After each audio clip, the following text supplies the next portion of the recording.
Hola, ¿cómo están? Bienvenidas, bienvenidos a CNN Prime. Seguridad, interpelación a la ministra del Interior, ISAPRES, economía, lo que está ocurriendo que es súper complejo en Ecuador y más lo vamos a contar hoy día en CNN Prime. Vamos con los titulares. Con intercambio de cifras y acusaciones cruzadas se realizó la interpelación a la ministra del Interior, Carolina Toá. El interrogatorio encabezado por el diputado de Renovación Nacional, Andrés Lontón, se centró en seguridad, crisis migratoria y el respaldo a carabineros. La jefa de gabinete reafirmó su apoyo a las policías y manifestó la necesidad de impulsar una reforma. Si se aprueba la ley corta del gobierno en mayo, las ISAPRES cerrarían en septiembre, según la Asociación de Aseguradoras de Salud Privada. Es lo que advirtieron ante la Comisión de Salud del Senado, mientras el presidente Boric criticó la reforma constitucional que como alternativa impulsa la oposición y aseguró que evade el cumplimiento del fallo de la Corte Suprema. Un año lleva bajo estado de excepción la macrozona sur. En ese contexto, el presidente Boric se reúne a esta hora con parlamentarios de la Araucanía en Cerro Castillo en una cita previa a la discusión en el Congreso de una nueva renovación de la medida. Desde la oposición ya anunciaron su rechazo si no se decreta estado de sitio en la zona. Y en temas internacionales, el presidente de Ecuador, Guillermo Lasso, insistió en su inocencia en el juicio político en su contra por presunta malversación de fondos públicos. En horas claves dijo ante la Asamblea Nacional que el impeachment es un ataque de los opositores que no quieren reconocer los logros de su administración. Todo eso y más porque aquí comienza CNN Prime.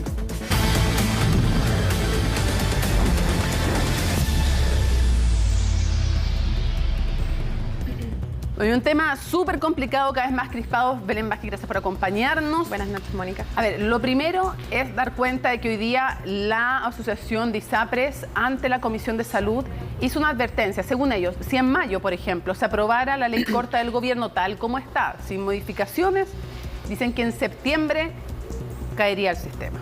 Esa es la principal advertencia que podríamos desprender de la exposición que hicieron hoy día ante la Comisión de Salud del Senado, que hay que recordar que se empieza a tramitar este lunes, ayer. Y hoy día fue el primer acercamiento de las aseguradoras privadas a esta tramitación, a este proyecto de ley. Y esa es la gran advertencia, el riesgo de insolvencia. Más allá, Mónica, de que, ojo, esta advertencia se queda en eso, porque hay que tener en cuenta que la próxima semana es semana regional, por lo tanto el proyecto no va a seguir tramitándose. Sí. Además, no tiene urgencia para su tramitación. La Corte Suprema ya concedió la prórroga de 6 meses y sabemos por cómo se está dando el debate que el proyecto no va a salir tal como está y tal como ingresó a la Cámara. Así que, en definitiva, eso es...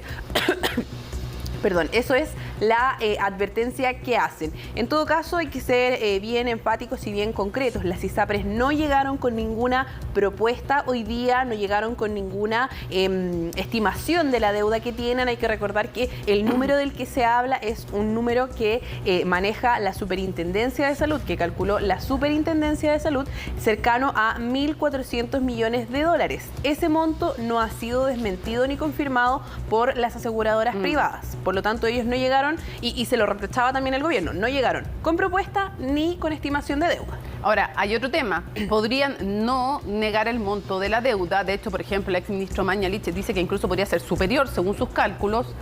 Manuel Santelices, exministro de Salud, también nos decía ayer en CNN Prime que no está claro cuál es el monto. Entonces hay distintas versiones, pero podrían incluso no negar el monto de la deuda, pero decir que igual no lo pueden pagar. Es que eso es lo que han dicho. Eso es lo que han dicho, que no lo pueden pagar, porque de hecho Gonzalo Simón llevó una presentación bastante extensa donde ponía varios escenarios y en todos la situación era deficitaria en términos financieros para las ISAPRES. ¿Te parece que veamos la nota? Vamos. Y luego seguimos comentando? Nosotros no cuestionamos el fallo. Usted ha cuestionado el fallo reiteradas veces. Tiene 5 láminas en las que usted ha colocado en juego la credibilidad del fallo. No aparece su propia estimación de lo que significa la sentencia. Tampoco hay una propuesta concreta. Nosotros no queremos ningún salvataje en la ISAPRES. No estamos para darle salvataje a ustedes. ¿Por qué las ISAPRES no hacen un recurso de aclaración ante la Corte Suprema? Porque si no puede seguir operando en adelante, la verdad es que las devoluciones pasan a ser un segundo plano. Fue un debate largo e intenso en el que por sobre todas las cosas abundaron las preguntas. ¿Cuál es la propuesta? ¿Cuál es la deuda? ¿Por qué no se pidió aclaración? ¿Y qué ocurrirá con la reforma constitucional en la materia? La Asociación de ISAPRES llegó hasta la Comisión de Salud del Senado para tener la primera exposición en el debate por la ley corta, y aunque lo hizo en un tono algo más conciliador que su último comunicado, de todas formas su mensaje y advertencia fueron claros. Pero aquí no hay nada indebido, hay un cambio de criterio. El énfasis, más que en los pagos que eventualmente podrían recibir los afiliados, el énfasis debe ser la protección y la cobertura. Si en mayo sale el proyecto de ley, tal como está escrito, en septiembre está cerrado el sistema ISAPRES. Las aseguradoras no entregaron una estimación de la deuda por cobros en exceso y de hecho clarificaron que para ellos no constituye una devolución, sino un pago a propósito de un cambio de criterio. Según sus cálculos, si en un periodo normal tenían 34.000 millones de pesos de utilidades al año, la aplicación de la ley corta implicaría una caída de 31.000 millones en los ingresos de cada mes. Cálculos que de todos modos fueron desestimados por la autoridad, toda vez que las aseguradoras tampoco presentaron una propuesta respecto de los pasos a seguir. Ustedes no hacen ninguna propuesta concreta, más bien esperan que el Ejecutivo o el Legislativo solucionen el tema sin que ustedes aporten y ni siquiera se abran al tema que le plantean los mismos senadores, como el senador Chaguán, de los costos de administración. La pregunta que uno se hace, ¿cuál es el plan de gestión operacional para mejorar la eficiencia del gasto de las ISAPRES? Para lograr la sostenibilidad del sistema con los cálculos del regulador, el gremio dice necesitar 12 veces las utilidades de un periodo normal, teniendo en cuenta que independiente del plazo en el que se devuelvan los cobros extra e incluso sacando todos los gastos administrativos, el déficit sería permanente. Por lo mismo, el proyecto alternativo planteado por la oposición les parece una buena idea en la medida que se estudie el mecanismo, aunque ese buen recibimiento no se replica en el gobierno. Porque desde nuestra perspectiva como gobierno, lo que en la práctica realiza es evadir el cumplimiento del fallo de un poder independiente. Las ISAPRES no han descartado pedir una aclaración a la Corte Suprema, pero ante los cuestionamientos tampoco explicaron por qué no lo han hecho o cuál sería el trabajo conjunto con el MinSal en el peor escenario. Un poder independiente, hay un cuestionamiento al fallo, es decir, no, hay una interpretación distinta, bueno, recursos de aclaración, propuestas alternativas, etcétera. No lo han hecho. ¿Por qué? ¿Qué proponen? ¿Cómo aseguramos la continuidad de eso cuando una ISAPRE quiebre, cuando no van a estar listos los seguros complementarios? Si una ISAPRE quiebra ahora en septiembre, ¿cómo va a hacerlo el Ministerio de Salud para poder garantizarle a esos pacientes la continuidad de su tratamiento? La postura de la asociación se replica en los miembros del gremio. La Cámara Chilena de la Construcción, controladora de Consalud, señaló que el pago se efectuará en la medida de lo posible. Se puede, evidentemente se va a hacer. Hay un tema de montos en el fondo, porque supera largamente el patrimonio de las empresas. Los fallos judiciales se tienen que respetar y llevar a cabo. Y asimismo la preocupación se ha extendido a las clínicas a las que las ISAPRES les adeudan miles de millones de pesos. Ya que la incerteza sobre la subsistencia del sistema asegurado privado que vivimos hace meses y que compromete la operación de muchos prestadores, se suma la dificultad por el alto nivel de deuda que las ISAPRES mantienen con nuestros establecimientos. Este miércoles continuará la tramitación en la Comisión de Salud del Senado, donde seguirán exponiendo el gobierno y las ISAPRES respecto de cómo implementar el fallo sin que caiga el sistema privado de salud. Bien, continúa mañana la tramitación. Ya. Quedaron pendientes varios temas que tienen que exponer, por supuesto, el gobierno y las ISAPRES, pero el tono de cada uno no cambia. Ahora, esto es como un juego de suma cero. ¿En qué sentido? En que el gobierno no tiene los votos necesarios para aprobar la ley corta. Exactamente, pero ojo, que ya hay una bancada de senadores, incluidos, por ejemplo, la senadora Yasna Probostes, como centro izquierda, que anunció que no van a respaldar la reforma constitucional, que además requiere 4 séptimos. Es que iba a eso, pero el gobierno no tiene por qué, necesitaría ¿cuánto? ¿Mayoría simple para una ley? Sí. Ya, no tiene esa mayoría simple, por ejemplo, en el Senado. Si tú sumas a toda la DC y a los ex DC, recién estarían 25-25, y ya sabemos que ni Rincón ni Walker están con esa ley corta, ya de partida. O sea, ya no tienen ni siquiera la mayoría simple, estarían empatados si los hubiéramos metido a ellos entre los favorables ya. Eso por parte del gobierno. Y por parte de la oposición no tiene 4 séptimos. No, ninguno de los dos sectores tiene los votos necesarios para aprobar sus proyectos, más allá de que la oposición logró sortear la primera valla y ahí en ese sentido sí fue bastante simbólico en una comisión que no obliga, o sea, el avanzar en una comisión no obliga respecto a la votación en sala ni en la Cámara de Diputados ni en el Senado. Pregunta clave que nos hacen todos a través de las redes sociales. Belén, ¿cuál es la principal diferencia entre el proyecto ley corta del gobierno y la reforma constitucional que plantea la oposición? Ya, vamos a tratar de ser lo más clara que pueda. La ley corta lo que busca es que la superintendencia se le entreguen más facultades y sea ella quien defina la aplicación de la tabla única de factores, por una parte, además fortalecer FONASA con esta modalidad de cobertura complementaria y además lo que establece es que este mecanismo de devolución de los cobros en exceso quede a cargo del diseño de las ISAPRES. Ellos lo proponen y ellos les dicen si sí o si no. Se aprueba si no. Ya. Y la reforma constitucional, bueno, para resumir, el proyecto de ley corta lo que haría es que bajaría en promedio 50.000 pesos por afiliado que esté afecto a la devolución. Ya, lo cual son como 8.000 millones de pesos menos al año para las ISAPRES que además tienen que pagar y no pueden retirar utilidades. Ya, está difícil. Eso como por parte de la ley corta. Y la reforma constitucional lo que plantea es que se suba el precio base del plan. Que se pueda subir, ya. Que se pueda subir conforme la tabla de factores disminuye. Así lo que se hace es poder como netear, por decirlo de alguna manera simple, el precio para que el precio final del plan se parezca lo más posible a antes de que estuviera el fallo de la Corte Suprema. Yeah. Esas son las grandes diferencias. Pero además la reforma constitucional solo plantea la devolución de excedentes si es que los hubiera.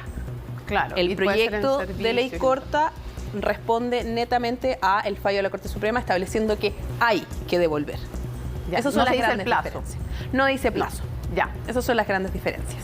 Oye, está súper difícil, como te digo yo, es como que nadie, o sea, o se ponen de acuerdo, o la gente va a terminar siendo la perjudicada finalmente porque nadie tiene los votos para aprobar 100% lo que quiere. Y además hay 6 meses, ojo, ya estuvieron los 6 meses de la Corte Suprema y ahora tenemos otros 6 meses. Ya. Así que hay un plazo.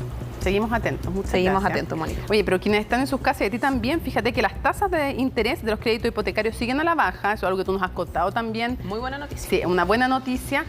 Pero hay expertos que señalan que esto no va a implicar necesariamente la reactivación del sector. ¿Por qué? Nos los va a contestar en su nota María Luisa Carrión.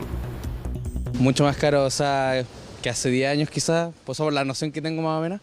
Quisiera, pero por el momento me es imposible.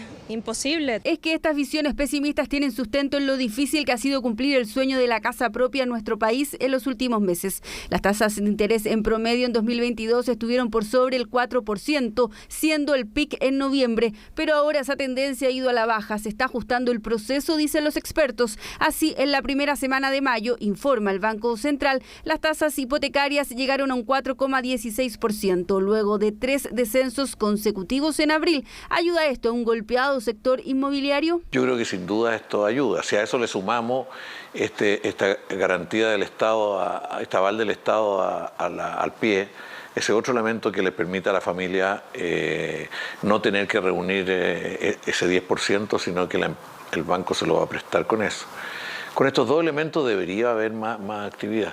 Sin duda depende cuánto baja las tasas y cuán abiertos estén los bancos realmente a prestarle a la familia en estas nuevas condiciones sin cambiar las tasas hacia arriba. Y sobre todo, lo más relevante aquí tal vez no es la tasa, es la inflación. La inflación tenemos que controlarla lo antes posible porque una inflación de un 10% significa que tú pagas un 5% tasa más un 10% inflación. Ese 15% es impagable.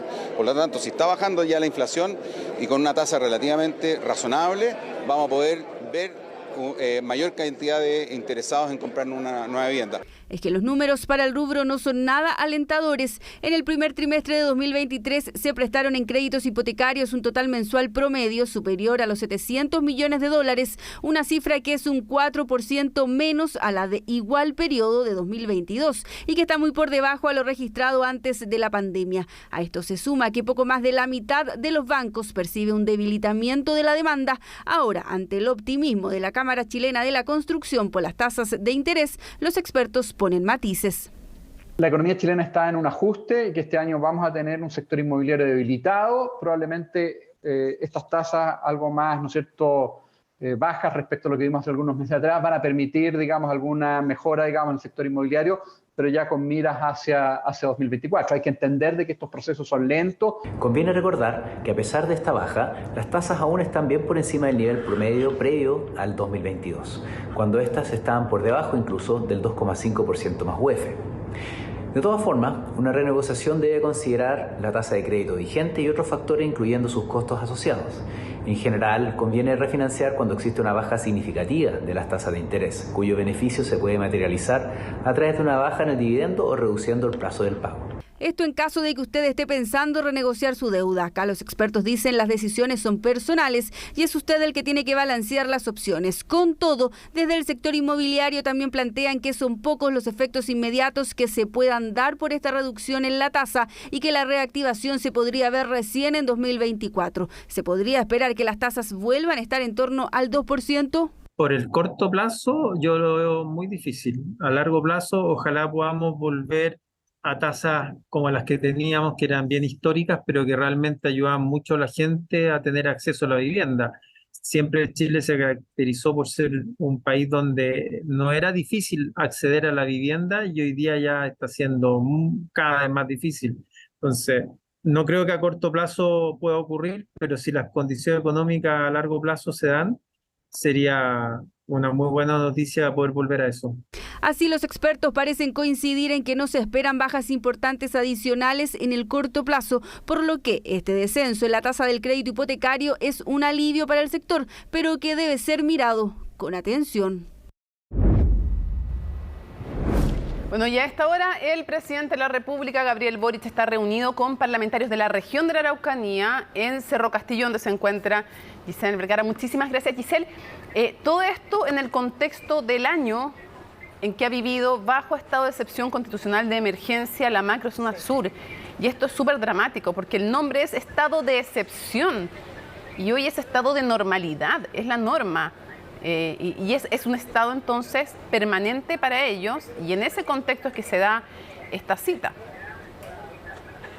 Hola Mónica, muy buenas noches. Así es, un estado de excepción que no ha tenido excepción en los últimos 12 meses. Se cumple un año de que esta norma rige la macro zona sur. Parlamentarios de la zona están reunidos a esta hora a mis espaldas en el Palacio Presidencial en Cerro Castillo. Diputados y senadores de la zona que llegaron para reunirse con el presidente aceptan esta invitación para poder conversar con él, para poder tratar estos temas, para poder avanzar en materias, como ellos señalaban, que brinden mayor seguridad a la zona, pero con algunas advertencias a parlamentarios que buscan desde la UDI y también desde republicanos que se decrete estado de sitio en la zona y con lo cual podría estar peligrando la votación de mañana del estado de excepción. Recordemos que mañana se vota una nueva prórroga tanto en la Cámara de Diputados como en el Senado, una prórroga que se está votando cada 15 días, ya lo decíamos hace un año. Nos decían que se va a evaluar también el plan Buen Vivir, que no les parece un plan que se esté desarrollando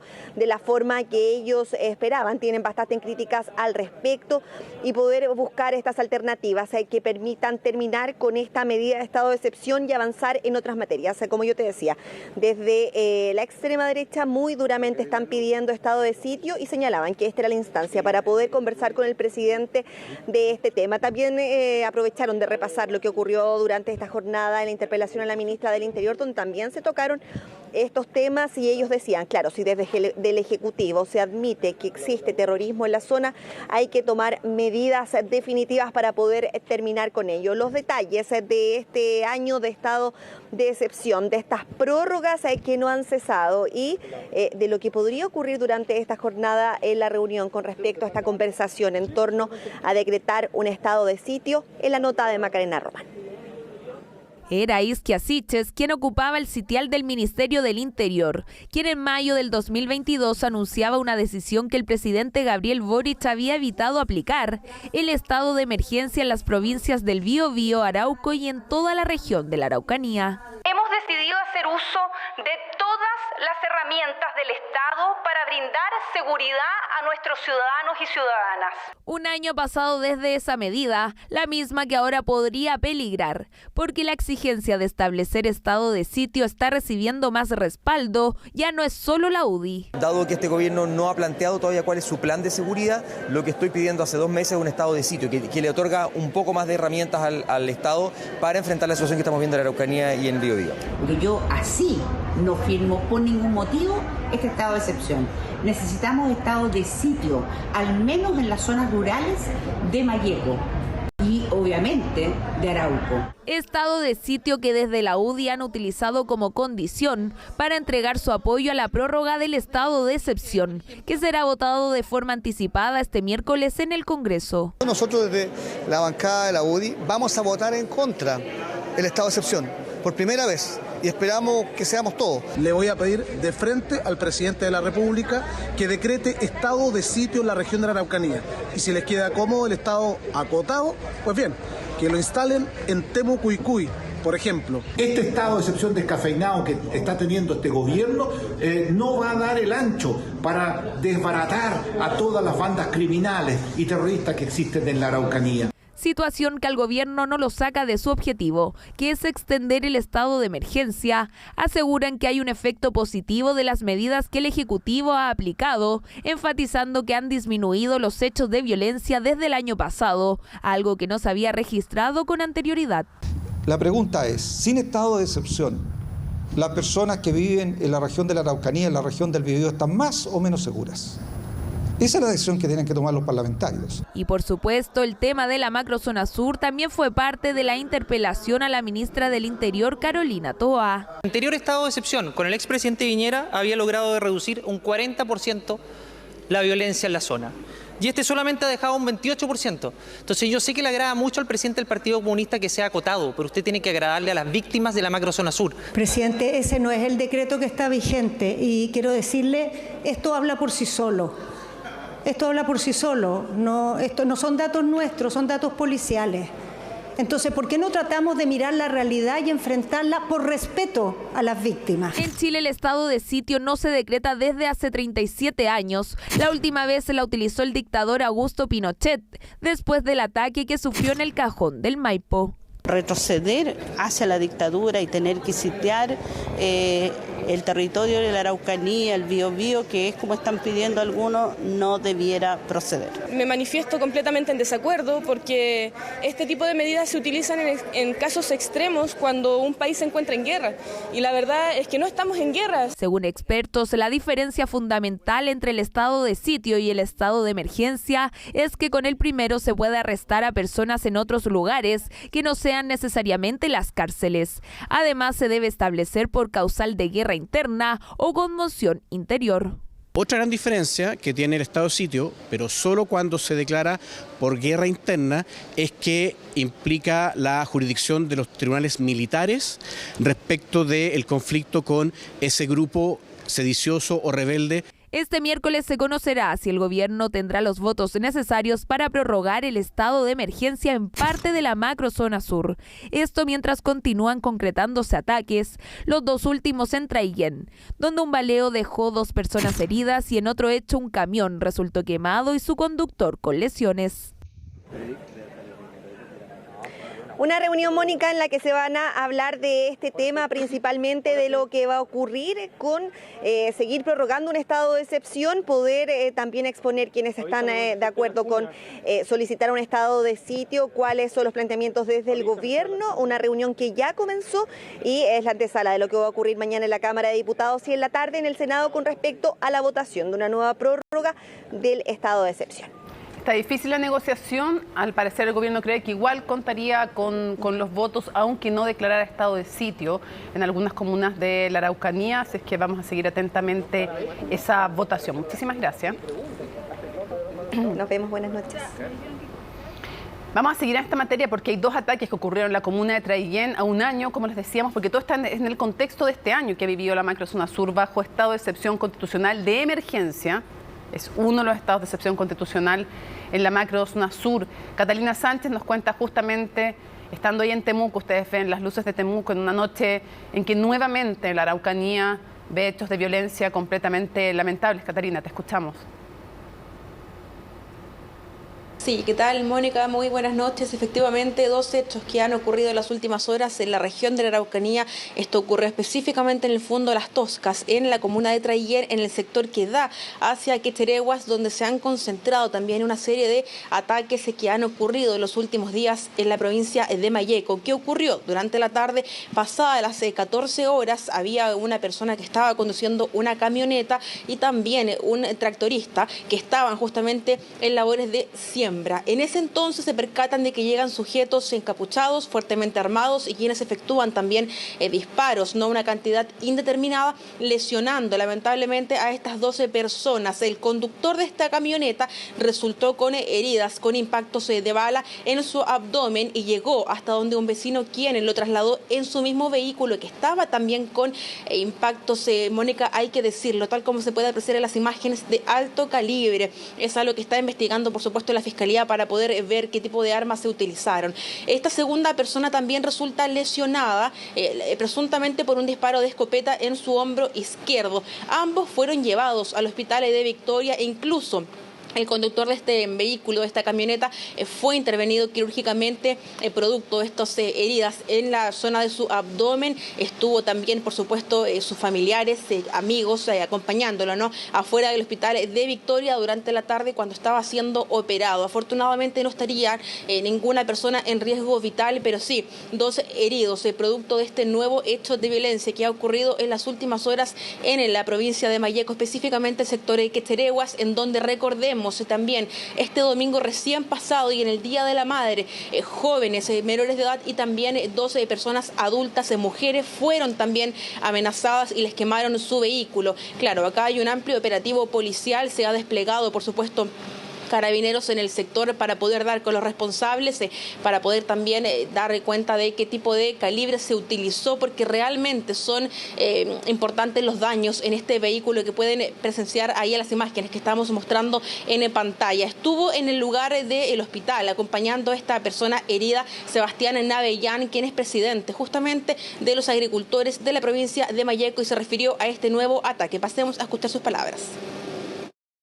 Lamentablemente estamos aquí en el hospital de Victoria viendo cómo operan a un agricultor que recién fue baleado en el sector de Traiguén, en el sector de Las Toscas.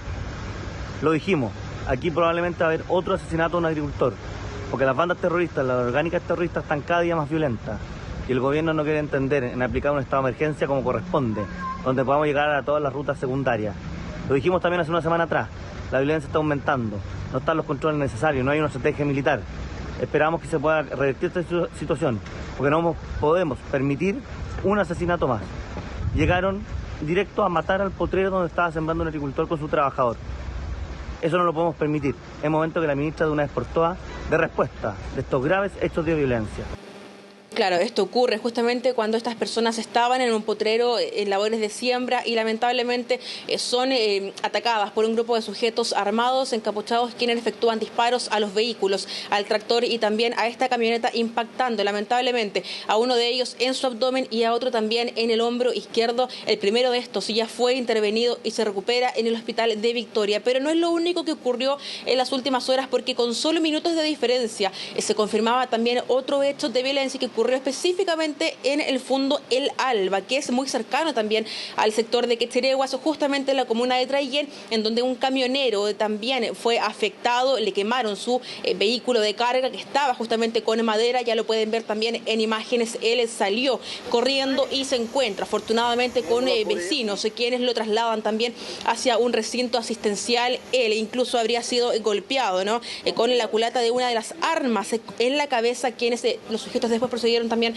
a rociar con algún tipo de líquido acelerante este camión y que lamentablemente resultó consumido por la acción del fuego. Hechos de violencia que han sido confirmados también por Carabineros en los últimos minutos, 3 personas afectadas, 2 de ellas baleadas y también un tercero que fue golpeado en su cabeza. Mónica, recordemos también, como tú bien señalabas, esto ocurre cuando se cumple justamente un año del estado de excepción. Recordemos que este lunes comenzó a operar incluso la base adelantada de la comuna de Curacautín. Hay un amplio despliegue policial, militar, Recordemos también que en las próximas horas debería estar llegando Emanuel Monsalve a la región de la Araucanía para poder sostener un encuentro con el nuevo general de brigada que está encargado de la jefatura, así que estaremos atentos a lo que siga ocurriendo en la macro zona sur y, por supuesto, estar informando en las próximas ediciones de las reuniones que pueda sostener la autoridad de gobierno en la Araucanía para poder ver cuáles pueden ser posibles medidas nuevas a tomar en materia de seguridad. Mónica. Sí, con este resurgimiento además de la violencia, que es un estado lamentablemente permanente, pero que ha tenido además, como lo decía,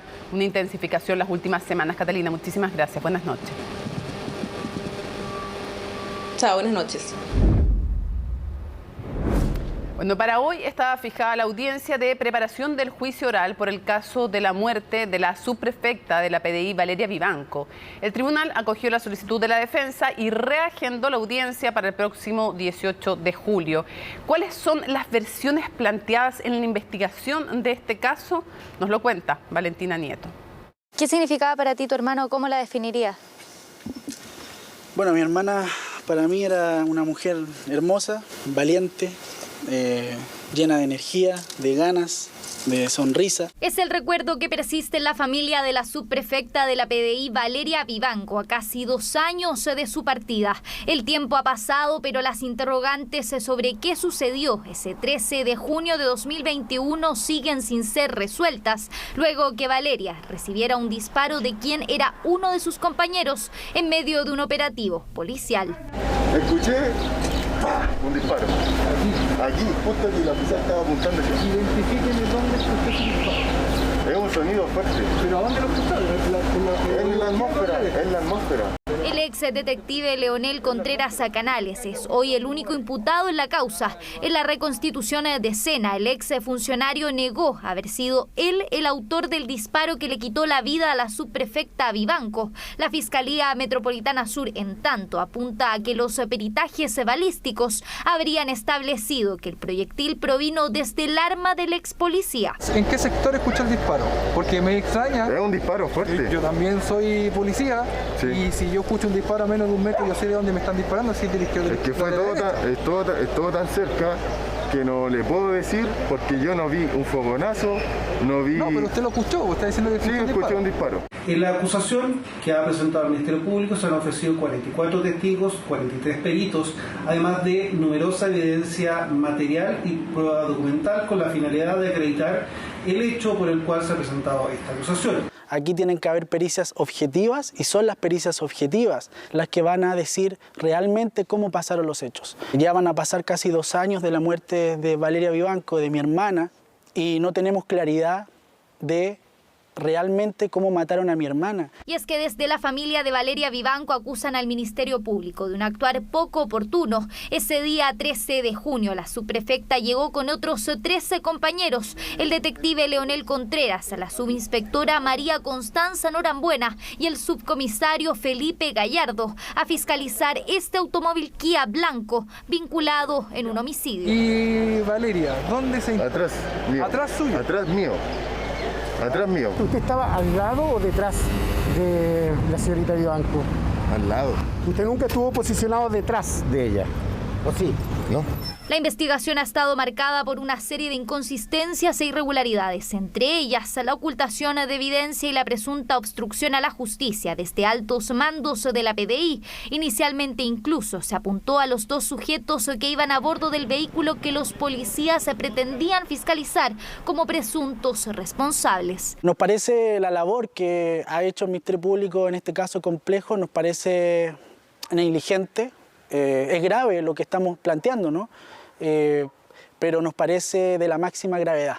Ahora que postula la defensa de quién es el único imputado, los ojos de los abogados están puestos en quién fue el conductor del automóvil. El subcomisario Felipe Gallardo indican que ni la trayectoria de la bala ni sus características se darían cuenta de que fue Leonel Contreras quien disparó en contra de la subprefecta, apuntando además a que las pruebas que presentó la Fiscalía serían insuficientes para inculparlo. La deformidad que presentaba la bala y la pintura, porque eso da cuenta muy probablemente de que el proyectil impactó o al menos rozó con una pared que se encontraba contigua al lugar de los hechos, y desde esa ubicación la única persona en la que se encontraba con un ángulo posible de disparo era el señor Gallardo. Nosotros no descartamos a Leonel Contreras quien haya disparado. Sí mantenemos serias dudas graves, que hay hechos objetivos que podrían dar cuenta de que el conductor dispara. La trayectoria balística no nos da para Leonel Contreras, lo hemos denunciado de manera pública.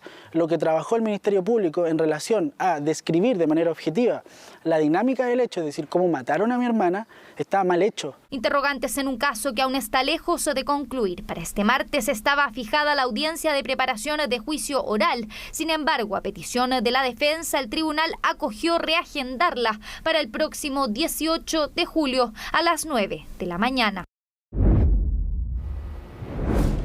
Bueno, esta jornada se realizó la interpelación a la ministra del Interior, Carolina Toá, en la Cámara de Diputados. Estefanía Bustamante nos cuenta los detalles de esta instancia que, como siempre, tiene balances tan dispares, ¿no? Si se es de oposición o de gobierno, Estefanía. Sí, ¿qué tal, Mónica? Hubo reacciones dispares después de esta interpelación. Algunos dijeron que fue una pérdida de tiempo. Por supuesto, fueron apreciaciones desde el oficialismo, mientras que desde la oposición, particularmente de Chile Vamos, el sector que impulsó esta herramienta de fiscalización acá en la Cámara de Diputadas y Diputados, que se realizó pasada a las 3 de la tarde, decían que hay una agenda de seguridad mezquina por parte del gobierno. Precisamente dudas en torno a esta agenda del Ejecutivo era lo que se buscaba esclarecer por parte del diputado de Renovación Nacional, Andrés Longton, quien en representación entonces de Chile Vamos tenía que hacer las preguntas a la ministra del Interior, que llegó acá hasta el Congreso Nacional cerca de las 3 de la tarde. Fue recibida por un grupo de diputados del Partido Socialista, la recibieron y la llevaron entonces hasta la sala de la Cámara de Diputadas y Diputados, donde también ahí estaba, por ejemplo, el ministro de la SECPRES, la ministra Camila Vallejo, la ministra de la Mujer, la ministra de Minería, el ministro de Hacienda. Estaban ahí los secretarios de Estado apoyando precisamente a la ministra del Interior, dando este espaldarazo, donde algunos incluso en esta sesión al inicio habían manifestado su inquietud por la alta presencia de ministros. Precisamente así se daba un poco también los ánimos ahí en la sala de la Cámara de Diputadas y Diputados, algunos haciendo barra, otros también presentando su molestia mediante gritos también ahí en la sala de la Cámara, en esta interpelación que tuvo dos partes. La primera duró duró cerca de 2 horas, donde estaba esta ronda de preguntas que hacía el diputado de RN a la ministra del Interior, y siguiendo el protocolo que está en estos mecanismos que se utilizan en la Cámara de Diputadas y Diputados, habían 2 minutos por parte del diputado para hacer preguntas, mientras que la ministra del Interior tenía 3 minutos para responder, y también se podían pedir aclaraciones. En algunos casos no habían tantas preguntas, decía la ministra, entonces sí se daba un poco de debate en torno a distintas materias. Se partió primero por migración irregular y después se fueron barajando distintas materias. Por ejemplo, ahí dentro de la migración irregular se hablaba del criterio Valencia, también de la agenda de seguridad, de este fast track legislativo. Fueron parte de los temas que se abordaron. Pasemos a escuchar precisamente reacciones de la ministra después de esta interpelación y también del diputado Andrés Longton. Si ocupáramos nuestro tiempo en sacar adelante esos acuerdos, en ponerlos arriba de la mesa para darle también a la ciudadanía esa sensación que requiere de certezas, de que tenemos un camino compartido que importa más que nuestras discrepancias, o que hacer el punto con el otro, o que sacar ventaja, seguramente tendríamos resultados mucho mejores en materia de seguridad. Yo creo que siempre es importante el debate y creo que siempre hay que tratar de sacarle el mejor partido, pero ciertamente la agenda del Ejecutivo en materia de seguridad no se hace para esta interpelación. La acusación constitucional es cuando se ha infringido la Constitución y las leyes. Nosotros podemos tener profundas diferencias y vamos a ser firmes para hacerlas ver como lo hicimos hoy día. Pero otra cosa es acusar al ministro de Estado porque no se hace responsable de manera contundente de la agenda de seguridad en nuestro país. Son cosas completamente distintas. Esta instancia es para que la ministra diera respuestas claras respecto a qué va a hacer ahora en el mediano y largo plazo, y que abandone todos esos sesgos que nosotros creemos que ha acompañado una agenda que es más de impunidad que de seguridad, no tomando las medidas adecuadas, que en definitiva nosotros siempre vamos a respaldar. Bueno, ¿qué era lo que se le preguntaba particularmente ahí al diputado de Renovación Nacional? Era respecto a la posibilidad de una acusación constitucional. Él decía, se trata de cuestiones distintas, y es porque la interpelación no tiene un carácter sancionatorio, más bien es una ronda de preguntas que se le hace a la ministra después de haber sido aprobado este mecanismo en la Cámara de Diputados. De hecho, así fue el 26 de abril pasado, mientras que una acusación constitucional conlleva otro tipo de sanciones. Él decía que eran cosas diferentes y daba también a entender de que no se iba a perseverar en esa idea luego de que algunos parlamentarios hubiesen planteado esta acción precisamente porque entendían que la ministra del Interior iba a poder defenderse de los argumentos, iba también por su expertise a dar todos los argumentos necesarios en esta interpelación, y por lo tanto decían es más bien un espacio, incluso lo reconocían de la oposición como una oportunidad para que la ministra del Interior pudiese fortalecer su figura ante las preguntas que se hubiesen hecho desde Chile Vamos, que así finalmente iba evolucionando esta herramienta, era el análisis que hacían desde la oposición. También del oficialismo decían y esperaban también que después de esta interpelación no solamente saliera fortalecida la ministra del Interior, sino que también se diera este espacio para poder explicar en qué está la agenda de seguridad del gobierno, que estaba cuestionada por parte de la oposición. De hecho, uno de los temas precisamente fue la macrozona sur. Lo que le preguntaba el parlamentario precisamente era si había o si el gobierno iba a reconocer que existía terrorismo en la zona, y también se le preguntaba, por la ley antiterrorista, si el gobierno iba a tomar alguna acción al respecto, si se iban a hacer modificaciones también a esta ley. Pasemos a revisar qué es lo que respondió la ministra. El Ejecutivo, este gobierno y ningún gobierno da beneficios carcelarios. No hemos dado beneficios carcelarios. Quiero decir, presidente, que la respuesta a la pregunta que hizo recién el diputado ya la respondí. El gobierno del presidente Boric oficialmente ha dicho que hay acciones de carácter terrorista en la Araucanía, y no lo dijo a propósito del molino Grolmus. Lo hizo a propósito de un atentado a una escuela que se había provocado en el mes de noviembre cuando estábamos allá en la Araucanía. Preguntado sobre esta materia, el presidente dijo claramente, y esa es la opinión oficial del gobierno del presidente Boric, incluyendo su ministra del Interior, que hay acciones que tienen ese carácter en la región, ciertamente. Y por eso las perseguimos con fuerza y por eso vamos a modificar esa ley.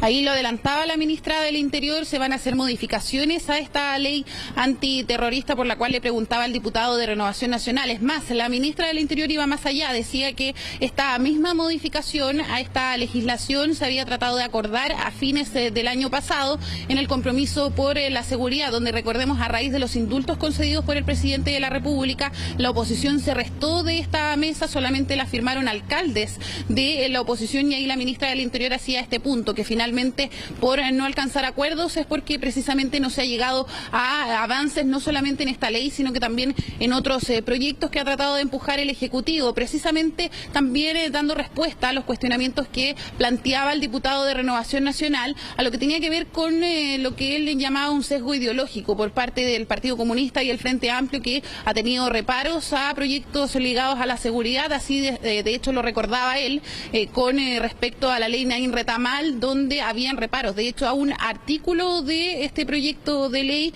por parte de Apruebo Dignidad, y donde después el gobierno también en torno a la legítima defensa privilegiada tuvo que buscar acuerdos. Ahí también se producía también un momento en la sala de la Cámara de Diputadas y Diputados donde respecto a esta ley de que el gobierno, decía la ministra, buscó los acuerdos necesarios para poder despacharla, muchos gritaban que no había sido así. De hecho, particularmente desde la UDI y también de Renovación Nacional hubo varios gritos hacia la ministra del Interior en torno a la ley Naín Retamal y también a este fast track legislativo, donde algunos han manifestado su preocupación por la poca celeridad que ha puesto el Ejecutivo a este compromiso que alcanzó el gobierno y el Congreso. También hay otros puntos que se abordaron durante esta jornada, tiene que ver con el respaldo a las policías, el respaldo político, le preguntaba ahí el diputado. Pasemos a revisar también lo que dijo la ministra.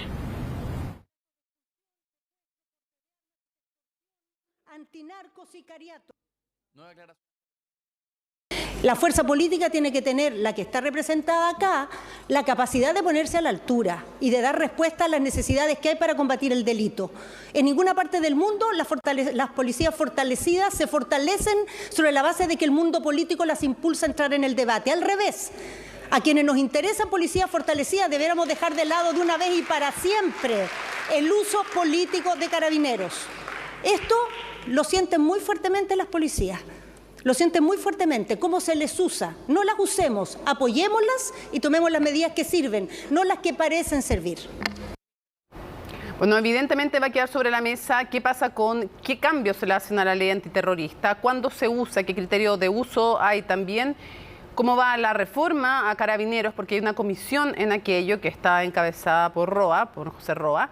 Y también, evidentemente, la discusión política respecto de los estados de excepción es parte de lo que sigue más allá de esta interpelación y los proyectos de ley que falta que ingresen dentro de este acuerdo que se hizo con el presidente del Senado y de la Cámara de Diputados para agilizar esta agenda legislativa que tiene que ver con seguridad. Sí, de hecho se había hablado también del estado de excepción, Mónica. La ministra del Interior decía que se iba a empujar esta decisión que de hecho ya se había renovado 24 veces y que estaba dando resultados. Y no descartaba seguir conversando respecto del tema, porque se le preguntaba también si es que se podía extender, por ejemplo, esta herramienta a otras regiones. También recordemos que hay un planteamiento de la UDI particularmente sobre la posibilidad de establecer estado de sitio ahí en la región de la Araucanía. De eso se le preguntaba también a la ministra. Hubo amplio debate en torno a esto y también de este fast track, te decía yo, fast track legislativo que está todavía ahí en conversaciones. Precisamente decía la ministra, hay que buscar acuerdos. Finalmente esta interpelación fue rechazada por 69 votos a favor, en contra, digo, y 55 a favor.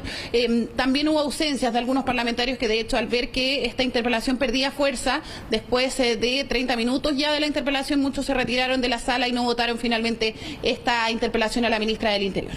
Perfecto, con una moción que quería hacer el diputado Longton respecto a una petición al presidente de la República en temas de seguridad. Muchísimas gracias, Estefanía, que esté muy bien. Buenas noches. Buenas noches, Mónica. Fijar un umbral de 5% de los votos como requisito para que los partidos ingresen al Congreso, esa es la norma que genera resistencia entre los partidos que se verían afectados. Y es una de las propuestas en las que trabaja la comisión experta que elabora el anteproyecto de nueva Constitución y que busca tratar de alguna manera de poner un límite a la fragmentación política. Hay 21 colectividades hoy día en el Parlamento. El informe es de Paul Follert. Cada tanto se tomaban un respiro en los patios del ex Congreso, y es que las conversaciones para resolver las últimas trabas en la comisión de expertos no han sido fáciles, a solo un día que inicien las votaciones de las normas. Ninguno de estos procesos son fáciles, escribir una constitución en 3 meses no es fácil, tenemos posturas distintas. Es muy importante esperar el resultado de la votación porque eso va a reflejar realmente cuál es el acuerdo y cualquier otra cosa que yo diga podría no ser el resultado final.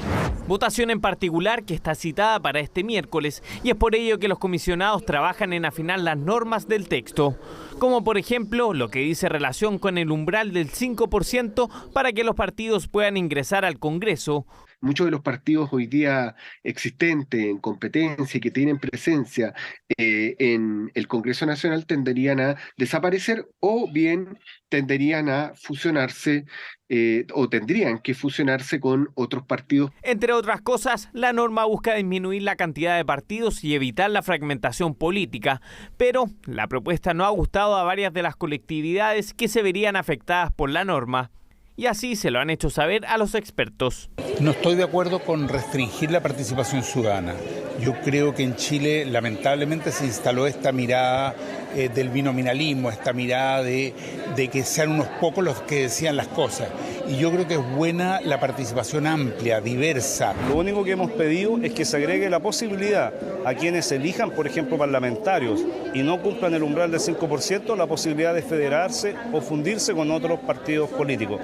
Tiene que ser de forma gradual. Yo creo que aquí la implementación muy rígida de estas iniciativas podrían afectar claramente la decisión soberana de las personas cuando eligen a un candidato. Los comisionados expertos han evaluado fórmulas para que la norma comience a funcionar de manera gradual y con algunas excepciones. Por ejemplo, que para la próxima elección la barrera de entrada al Congreso sea de 4% o que quienes logren 8 parlamentarios electos se puedan saltar esa disposición. pero la aplicación del 5% no puede transformarse en un mecanismo que destruya partidos políticos de centro izquierda o centro derecha, que son los que se verían más afectados con esta modalidad. Por lo tanto, se están buscando algunas medidas alternativas o alguna norma transitoria que permita un tiempo, digamos, de margen para que los partidos se puedan preparar. Que se han establecido mecanismos para efectos de que no sea solamente el umbral del 5%, sino que también existan criterios de representatividad. Pero lo importante aquí es esperar a la votación. Votación que está citada para este miércoles. De todas maneras, las propuestas aún deben pasar por el filtro del Pleno, que deberá definir las últimas normas a partir del próximo lunes 22 de mayo, un plazo que corre contra el tiempo.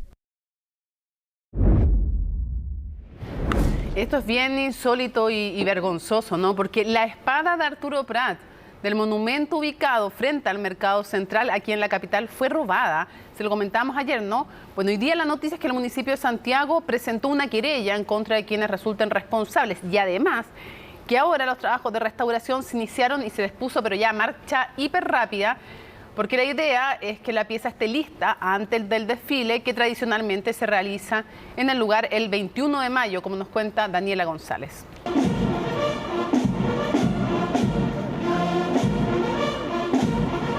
Mayo es un mes especial en la historia de Chile. Cada 21 del mes, las Fuerzas Armadas, colegios e instituciones varias desfilan en honor a las glorias navales. Recordamos el combate naval de Iquique, hito que inmortalizó a Arturo Prat como héroe patrio. Desfilan las delegaciones de escuelas matrices de... El problema es que a pocos días de la festividad, el monumento en homenaje al prócer, ubicado en la comuna de Santiago, sufrió un robo. Desconocidos se llevaron nada más ni nada menos que la espada que tenía en su mano derecha el héroe de la patria. Frente al Mercado Central se encuentra esta obra que fue inaugurada en el año 1962. Acá se puede ver al sargento Juan de Dios Aldea, dos marineros, una imagen que simboliza a la República y a Arturo Prat, ahora sin su espada. En verdad que se la quitaron, pues. No me había dado cuenta. Ahora se vinieron a dar cuenta, recién, quizás cuando se la robaron. Aparentemente esto pasó el fin de semana y no tenemos mayores antecedentes que eso, pero la dirección jurídica ya está colocando una querella ya contra quienes resulten responsables de este daño a este monumento público que tiene severas penas en la Ley de Monumentos Nacionales. El viernes pasado, la empresa encargada del aseo y del ornato de las calles de Santiago dio aviso de este robo que ya fue denunciado al Ministerio Público para iniciar las indagatorias. La teoría de que esto se llevó y que puede estar cruzando una frontera o que puede terminar en un subterráneo que es un museo de alguien es bastante alta. Como también puede ser que simplemente alguien la saque para transformarla en metal, digamos, y la venda como metal. La tercera es hacer daño al símbolo, ¿no? Dañar un poco la imagen, porque aquí estamos hablando de que es una figura naval, pertenece a las Fuerzas Armadas.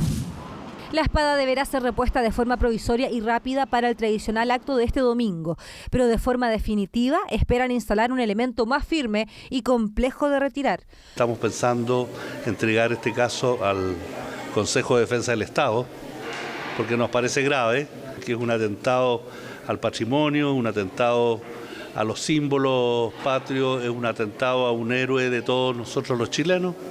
Vamos a estar conversando con el Consejo de Defensa del Estado para ver cuál es la mejor acción respecto a plegarnos a la querella de la municipalidad o hacerlo, ¿cierto?, desde el Consejo de Monumentos Nacionales. Entramos en contacto con el municipio para poner a disposición todas las herramientas técnicas que hoy tengan que ver con la conservación del monumento. Este monumento es el primer homenaje público a los héroes de Iquique en la región metropolitana. Además, la carta escrita por el comandante del Huáscar, Miguel Grau, a Carmela Carvajal, esposa de Prat, días después de su muerte, aumenta su valor histórico. No por nada, esta plaza sigue siendo fotografía obligada para los turistas. Desde el municipio dicen que llegarán hasta las últimas consecuencias. Así esperan pronto dar con los responsables y con el paradero de la espada del capitán de la Esmeralda y el héroe naval más importante de nuestra historia. Bueno, hartas reacciones generó el nuevo petitorio entregado por los alumnos del Instituto Nacional a la nueva rectora recién asumida. Los estudiantes piden, entre otras cosas, derogar la ley Aula Segura. Igual llama la atención, como si esto lo pudiera hacer la rectora o como si pudiera influir en aquello, ¿no? Derogar una ley. Incluir comida vegana en los menús y flexibilizar el uso del uniforme. Junto a esto, que es lo más llamativo, probablemente también hay peticiones de mejoras en infraestructura, de atención de psicólogos, de más profesores, en fin. Bueno, Francisca Cárdenas tiene el informe. Sus aulas se levantaron en paralelo al nacimiento de Chile como nación independiente y por años formó a figuras claves en la historia del país. Hoy el Instituto Nacional está pasando por una etapa de transición con una nueva rectora a cargo, Carolina Vega, quien ya recibió un petitorio por parte de los estudiantes, eliminar la ley de aula segura, tener un protocolo en el actuar de Carabineros y poner fin a las pruebas de admisión, al ranking y al NEM. Son solo algunas de las demandas internas y externas de los alumnos. He recibido el petitorio del Instituto Nacional, el cual estamos analizando con el equipo directivo del liceo y con la Dirección de Educación. Y por otro lado, manifestar que tenemos toda la voluntad de establecer caminos de diálogo, caminos de acuerdo para fortalecer la educación pública, tanto del instituto como de nuestro país. La medida en que los estudiantes manifiesten cada una de sus posiciones de manera pacífica, lo hagan a través de los conductos regulares de la democracia escolar, que son el consejo escolar y la participación de todas y todas en la toma de decisiones, probablemente se va a avanzar en muchas de esas solicitudes. Demandas que se dan en un nuevo periodo de rectoría para un establecimiento emblemático que ha pasado por álgidos instantes, donde han ocurrido incidentes, tomas y enfrentamientos con carabineros. Pero el petitorio no se queda ahí. Los estudiantes exigen además tener 4 psicólogos por nivel, ya que estos tienen entre 15 y 17 cursos cada uno, y que el municipio de Santiago cumpla con los más de 300 millones de pesos aprobados para la remodelación de salas. Consideramos que la derogación de aula segura es necesaria por el hecho de que cuando se planteó esta ley no se tomaron en consideración muchos puntos y no vino a darle solución a las problemáticas de las movilizaciones estudiantiles, sino que se incrementó la violencia dentro de los establecimientos. Es muy difícil entender la construcción de un diálogo cuando ésta comienza con un petitorio cerrado, con plazos extremadamente acotados y la aplicación de las normas vinculadas a mantener esta seguridad y tranquilidad de los estudiantes y las estudiantes no puede ser transable. Los estudiantes por ahora prefieren el silencio, ya que aseguran estar en periodo de votaciones, donde este martes ganó nuevamente la opción de irse a toma. Algunos de ellos reconocieron fuera de micrófono que sí ha habido algunas mejoras, pero que lo sustancial del petitorio se ve complejo de concretar en el corto plazo. Que hablamos de demandas de infraestructura, salud mental, provisión de insumos y dotación docente, que por supuesto que contribuyen a una mejor educación y que a estas alturas deberían estar ya superadas hace mucho tiempo, pero lamentablemente deben reiterarse año a año, pues aún no se solucionan. La Dirección de Educación Municipal tiene 5 días de plazo para responder al petitorio, donde se pide además que la TNE sea gratuita para estudiantes secundarios, cambiar aspectos del reglamento para flexibilizar el uso del uniforme y opciones veganas en el menú Junaed. Primera pronte de la nueva rectora, que llega con la tarea de devolver el sitial al recinto, que por años fue conocido como el primer foco de luz de la nación. Y pongan atención a lo siguiente, en 11 regiones de Chile ya está disponible el programa Microbancos de Alimentos Saludables, una iniciativa que permitirá darle una segunda vida a frutas y hortalizas, facilitando el acceso de estos alimentos a poblaciones más vulnerables. Miranda Espe nos cuenta. Nada se pierde, nada, absolutamente nada. Supongamos que un pimentón, yo le saco la orillita que está mala y lo hago. Para mí me sirve, po. Todo lo que, que se ve malo, yo lo recupero. Zanahorias, manzanas y pimentones. Son muchas las personas que, como Margarita y Claudia, alguna vez han recogido una fruta o verdura con defectos estéticos de ferias libres y mercados. Alimentos descartados para su venta solo por su apariencia. Mal llamado desecho que 38 microbancos de alimentos en el país buscarán dar una segunda vida, iniciativa que recupera hortalizas y frutas para entregarla a organizaciones sociales. Que nunca más queden y se les diga basura.